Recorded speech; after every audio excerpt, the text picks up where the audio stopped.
सोमवार के दिन तू मेरे मंदिर के दरवाजे पर चौखट पर बैठ जाना और दूसरा प्रतिदिन शाम के समय पर तू बेलपत्री के पेड़ के नीचे बैठ जाना। जो तेरी बेल वृक्ष के नीचे सेवा करने आए, जो शंकर जी के मंदिर में सोमवार को जल चढ़ाने आए, उसका जो पात्र जल चढ़ाकर जब वो घर लेकर जाए, उसके पीछे पीछे पात्र के पीछे पीछे तू जाना और उसके घर में लक्ष्मी का भंडार भरकर आए। लक्ष्मी बेलपत्र के वृक्ष के नीचे तो विराजमान हो जा।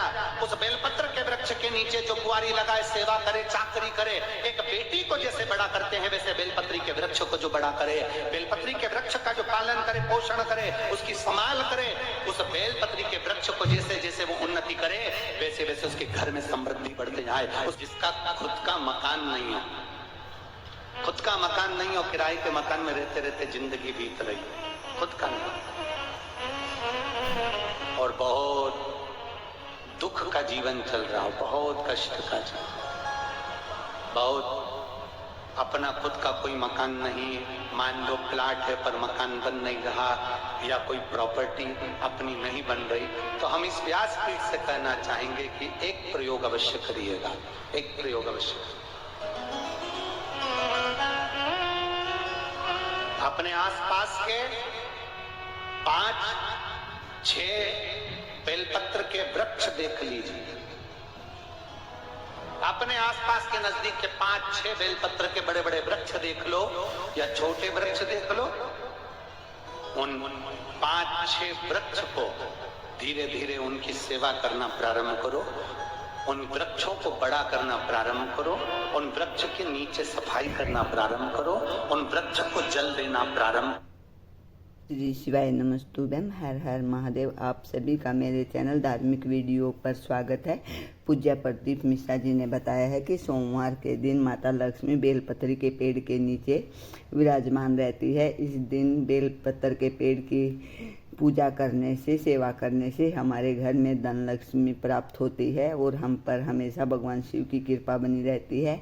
सोमवार के उपाय पूरे देखिए और लाइक कमेंट करो, उन वृक्ष को जल देना प्रारंभ करो, उन वृक्ष को आप खाद देना प्रारंभ करो, उन वृक्ष की सेवा संभाल करना प्रारंभ कर दो, उस वृक्ष के नीचे बुआरी काटना प्रारंभ कर दो, झाड़ू लगाना प्रारंभ कर दो, उस वृक्ष के नीचे सफाई करना प्रारंभ कर दो। उस बेलपत्री के 5-6-7 वृक्ष को आप गोद ले लो। गोद लेना मतलब मैं इसकी सेवा करूंगा, मैं इसमें जल दूंगा, मैं इसके खाद दूंगा, मैं इसकी सेवा करूंगा, कुछ मत करो, बस केवल इस शरीर से उस बेलपत्र के वृक्ष की सेवा करना रोज प्रारंभ कर दो।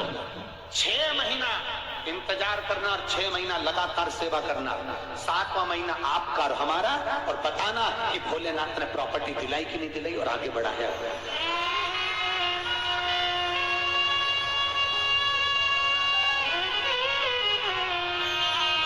एक बेलपत्र का वृक्ष जिसके नीचे माता लक्ष्मी विराजमान होती है, एक बेलपत्र के वृक्ष के नीचे लक्ष्मी रहती है।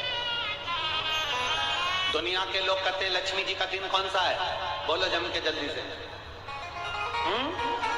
शुक्रवार। दुनिया के लोग कहते हैं लक्ष्मी जी का दिन शुक्रवार है, पर माता लक्ष्मी से पूछा जाए कि तुम्हारी माता ख्याति देवी नारायण भगवान के साथ तुम्हारी शादी नहीं कर रही थी, शंकर को लक्ष्मी दे रही थी, तब तुमने भगवान शंकर से विनती करी, भोले बाबा मैं नारायण से प्रेम करती हूँ, भगवान नारायण से मेरा विवाह हो। तो माता ख्याति देवी से शंकर भगवान ने विनय कर कर कहा कि लक्ष्मी जी का विवाह नारायण के साथ कर दिया जाए। भगवान नारायण के साथ जब लक्ष्मी जी का विवाह हो गया, तब लक्ष्मी जी हाथ जोड़कर बोलती हैं, बाबा मेरा विवाह नारायण के साथ हो गया, पर मैं आपके चरणों की सेवा करना चाहती हूँ, बाबा आप कृपा करिए कि मैं क्या करूं आपके लिए। शंकर भगवान कहते हैं लक्ष्मी बस 2 चीजें कर दे, एक सोमवार के दिन तू मेरे मंदिर के दरवाजे पर चौखट पर बैठ जाना, और दूसरा प्रतिदिन शाम के समय पर तू बेलपत्री के पेड़ के नीचे बैठ जाना।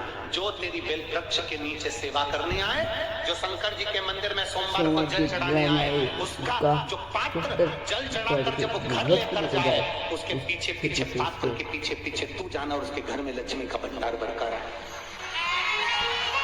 लक्ष्मी बेलपत्र के वृक्ष के नीचे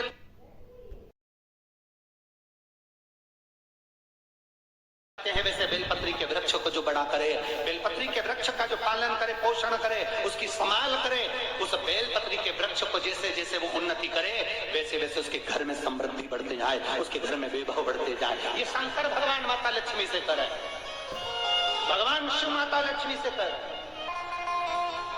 तो भस्म, अगर शिव के मंदिर में भस्म मिल जाए, शंकर पर चढ़ी हुई भस्म अगर मिल जाए तो, और अगर भस्म ना मिले ना, तो शंकर के जो शंकर भगवान का जो श्री शिवाय नमस्तुभ्यम, हर हर महादेव। पूज्य प्रदीप मिश्रा जी ने 19 मई जेठ मास सोमवार सप्तमी के बहुत ही अच्छे उपाय बताए हैं। और पूज्य प्रदीप मिश्रा जी ने ये भी बताया है कि बेल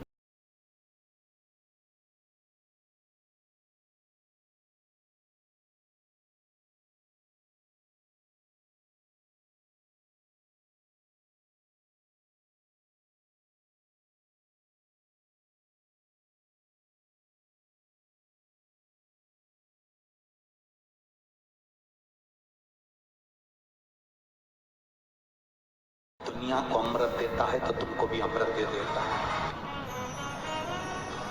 दो चीजें कभी मत छोड़ो। अगर मंदिर में गए हो तो दो चीजें कभी मत छोड़ो।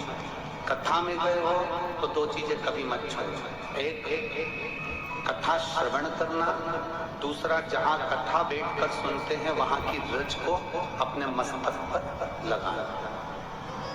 कथा सुनने के बाद आप यहाँ से जाओ, भले दरी बिछी है, आसन बिछा है, कारपेट बिछा है, उस पर अपना हाथ फेर कर और उस रज को अपने मस्तक पर जरूर लगाओ। क्योंकि शिव पुराण में, भागवत पुराण में, स्कंद पुराण में, कुर्म पुराण में, नर्मदा पुराण में, लिंग पुराण में, नारद पुराण में, ब्रह्म वैवर्त पुराण में, जितनी भी पुराणे हैं, सब पुराणों में लिखा है कि जिस स्थान पर बैठकर हम भगवान की कथा को सुनते हैं, उनको याद करते हैं, जितनी देर हम उनको याद करते हैं उतनी देर वो परमात्मा उस स्थान पर बैठा हुआ रहता है। हाथ रखकर बोलना, शंकर भगवान से तुम्हारा रिश्ता कौन सा? शिव जी से आपका कौन सा रिश्ता?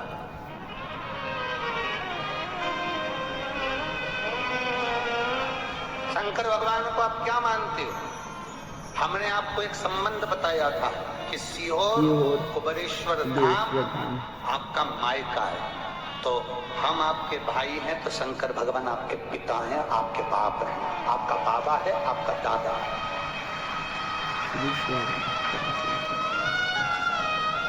अब आपसे हम प्रश्न करें, उत्तर मेरी कुरूत की बहनें भी देंगी और मेरे जीजा उन भी देंगे और मेरी बेटियां और मेरे बेटे देंगे। आपसे प्रश्न करें, अगर बेटी को दुख होगा तो क्या वो अपने बाप से नहीं कहेगी? बोलो तो जम के। बेटी को तकलीफ है वो अपने बाप से ना कहेगी। बेटे को तकलीफ है तो वो अपने पिता से, अपनी माँ से नहीं कहेगा, मम्मी मुझे ये तकलीफ है, पापा मुझे ये दुख है, माँ मुझे ये तकलीफ है, पिताजी मुझे ये कष्ट है। क्या वो अपने माँ बाप से नहीं करेंगे? क्या वो अपने माँ बाप से विनय नहीं करेंगे? और माँ, पिता, फिर उसके करीब में, उसके नजदीक में जो भी होता है वो माँ बाप निकाल कर उसको दे देते हैं। माता पिता उसको दे देते हैं। माता, लोग कहते हैं कि शंकर जी